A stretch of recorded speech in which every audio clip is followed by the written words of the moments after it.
How's it going, guys? We are back with another video here, and this video is going to be my updated strategies for June of 2023, and really not too much is different with it. Strategies I don't really mess with this late in the year for the most part, but if you guys are newer to the channel, this is going to be a really effective way to win games for yourself. I just went 18-2 in Hut Champs with this, finishing rank number 7 on my big pack opening on that. I'll upload it tomorrow, but hope you guys do enjoy this video. Make sure you leave a like, subscribe if you have not already, and let's hop into the strategies now. If we look at the strategies, got starting line 1, right? So line 1, these are all exactly the same. I hope you guys know that. The offensive line, I run behind the net. To me, behind the net is the best style if you're a player that likes to pass and really create chances really from down low. Obviously, behind the net, right? It makes sense.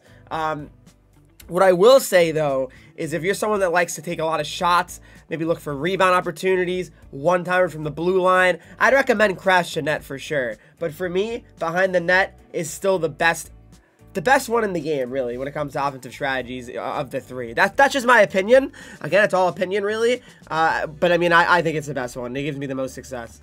Carry slash jump, I put that on 0. I've had that also been the same for a little while now. Cycle slash shoot, that one I have towards 10, but again, not a huge deal here. I mean, you could put that really anywhere. Probably honestly should put cycle a little bit lower, if we're being honest. That's probably what I should do. But it's not a huge deal at all. I mean, you could really mess with that. All really what you're comfortable with, but that's kind of where I have it right now. Efficiency slash energy is one I kind of go back and forth on. I would say it's one I usually kind of mess with, but for the most part, I leave it in the middle because I don't really want to have my guys being dead tired after just kind of laying it all out there. And I also don't want my guys not putting in a lot of energy just to try to conserve energy. I think that's also pretty silly. So that's kind of where I put efficiency slash energy. Don't block slash block. That's one I used to have actually block on 10, but I removed that. And the reason why I say that is because when I often had block on 10, my defenseman and or forward really would be just trying to just block, and actually they'd end up screening my goaltender, and my goaltender wouldn't be able to see the puck, and it'd be a lot of screen goals going in, and that's pretty frustrating. So I kind of leave that at 0. You could certainly move it up a little bit if you guys want your AIs to kind of, get some blocks. If you're a player that lets up a lot of shots, I mean, maybe it's not a bad idea, but that's where I have it. And then, yeah, that's pretty much it. Like I said, for offensive lines, it's all exactly the same. 1, 2, 3, and 4 are exactly the same, okay? Moving on to the next thing here, it's going to be the defensive strategies, okay? So, very basic strategies here, very easy to understand. So, my defensive pairing, 1, I have hold line slash pinch on 0. I want my guys to hold the line, not pinch. If I want my guys to get aggressive, I'll get them aggressive. But no, I don't want them to be aggressive at the beginning of the game. I think that's silly. I think it's just not a good idea. So that's why I have it at 0. Defensive pairing number 2, same thing as 1, and 2 is the same thing as 3. Exactly all on 0. So cycle slash shoot, put it on 0. I want my guys to be prepared to cycle. Again, this doesn't really matter too much. Again, your AIs aren't going to be passing the puck for you, right? I mean, that's obvious, right? But I would leave it at 0 personally. That's what I've found the most success doing. So that's my defensive strategies there. Look at the power play quick. Why not? Rolls. It all depends what you're looking for, right? For me, it doesn't really matter. I mean, you can put guys in different situations. Distributor, finisher, puck carrier, wherever you pass it, really, that's where it's gonna matter. Basically, my power play formation, I run umbrella. That's just what I find to be quite effective is umbrella. Face-off formation on normal. Offensive pressure on standard. Power play carry slash dump, I leave that on 0. I want my guys to be ready to be carrying it in. Power play breakout, I leave that on center lane option here.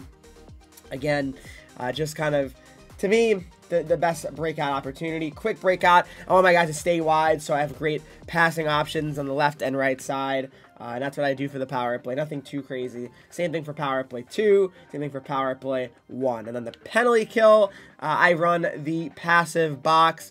My penalty kill is quite good, so to me, this is probably the best penalty kill option you can go as a passive box. I find it to be very effective. It gives me a lot of opportunity to kill off penalties, and actually, as a matter of fact, I get a lot of shorthanded goals too, so this gives me good opportunities to get out of the zone. My guys are in good situations to push the pace and get into a short-handed situation. So that's it for the penalty kill. And yeah, again, it's pretty much the same for each line, really. It's I guess the penalty kill 3 would be the triangle, right? But again, that's, I mean, there's no option. It's 3 people. You kind of only have the triangle. But anyway, then we have the team strategies. The team strategies here, and there actually is one change from my last video here, and it's the forecheck. So I actually have that on 1-2-2 passive. I might go back to it, but for now I'm on 1-2-2 aggressive.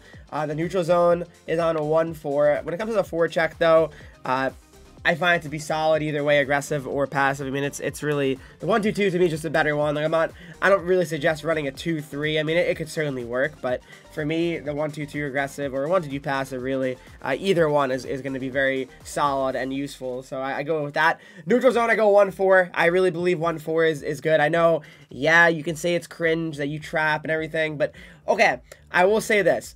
I don't stick in a trap the whole time. I just don't. I really don't. It's mainly just to start the game to kind of see how my opponent is playing. If I'm playing a guy that easily is breaking through the trap and is getting through the neutral zone with ease, I will make adjustments, and that's what you guys have to do during games when it comes to your strategies. You have to make adjustments if you're seeing something being, I would say, exploited, right? So, for example, for me, if I'm struggling to defend someone, so right now I have trap/forecheck on 0. If I'm having issues, right, for example, I will turn this up to at least the, I would say around here, right, around 3, because I don't want my guys to completely sit back if someone's, you know, burning me with speed through the neutral zone. I think that's very bad. So that's why I always mess with that. And I leave it at 0 to start. But like I said, that changes a lot during games. If I'm not scoring, if I'm not able to score, if I'm down, you can't sit back and trap when you're losing games. Let's put it like that. This is really mainly effective if you're winning the game, obviously. Defensive pressure, contain puck, another one where I really like to start it with contain puck. However, if, again, I'm not scoring, whatever's going on in the game needs it to happen, I go to high pressure. I don't even consider puck side attack. I go high pressure. I want my guys going so aggressive, defensemen jumping in the rush. I'm in general a very aggressive player. Like, I understand, yeah, it looks like I'm very careful and I'm trapping, but realistically, I'm very aggressive. So I really go to high pressure pretty often, but I start on a contained puck. Defensive strategy, collapsing. That's one I do not mess with ever. Collapsing to me is the best defensive strategy. You really try as it prevents, like, I would say, a lot of cross creases and just a lot of shots that really you should intercept or block, I would say, is why I like collapsing a lot. Offensive pressure, I leave it on standard to start. Again, though, if I'm struggling to score, I will be putting this up all the way to full attack, right? But I leave it on standard to start. I think it's a good, as it says, a good mix of cautious and aggressive play, which is good to start the game, I feel, at 0-0. Control breakout, I have that on strong side slant. That's just another one. It's kind of whatever. Like, I don't really read too much into it, but that's what I rock when it comes to my breakout. My quick breakout is close support. I want my guys to be pretty close to me, so I don't feel like I'm having to rip the puck off the boards and hopefully get a lucky pass to connect with my players. That's usually working for me. And really, that's what it comes down for my team strategy. That's really what it comes down to for my strategies for June, guys. All right, guys, hope you did enjoy this video. I hope it helped some of you guys out with some strategy questions.